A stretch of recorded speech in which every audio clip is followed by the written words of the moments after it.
ঢাকা ও জাহাঙ্গীরনগর বিশ্ববিদ্যালয় সহ সারা দেশে বিচার বহির্ভূত হত্যার প্রতিবাদে ঝিনাইদহে বিক্ষোভ ও সমাবেশ অনুষ্ঠিত হয়েছে।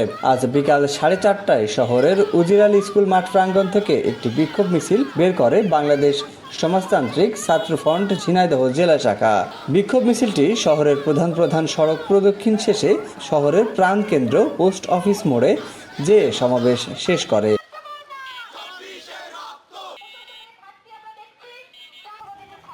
এ সময় উপস্থিত ছিলেন সমাজতান্ত্রিক ছাত্রফ্রন্ট ঝিনাইদহ জেলা শাখার সভাপতি শারমিন সুলতানা, সদস্য সচিব ফারজানা ইয়াসমিন রিমা, সদস্য নুসরাত জাহান সাথী, মেহেদি হাসান আসিফ, সাইমা সাদাত করবি সহ অন্যান্যরা। সে সময় বক্তারা বলেন, ঢাকা বিশ্ববিদ্যালয় ও জাহাঙ্গীরনগর বিশ্ববিদ্যালয় সহ সারা দেশে যে সকল বিচার বহির্ভূত হত্যা ও সন্ত্রাসী কর্মকাণ্ড ঘটেছে এর দায়ভার কারা নেবে?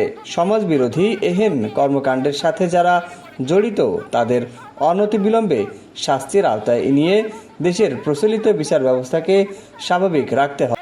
আমরা পথে আছি, পথেই থাকবো, আমরা রাজপথ থেকে কোথাও যাব না। সেটা দিতে হবে মানুষের জীবনকে এভাবে একজন ছাত্রকে একজন মা বাবা বিশ্ববিদ্যালয়ে পাঠায় মানুষ হওয়ার জন্য। দখলদারিত্ব থাকবে না, কোনো সন্ত্রাস থাকবে না, তার জন্য প্রশাসনকে করা হতে হবে। আমরা মাঠে ছিলাম, মাঠে আছি, মাঠে থাকবো সবসময়। অন্যায়ের বিরুদ্ধে আমাদের প্রতিবাদ চলবে।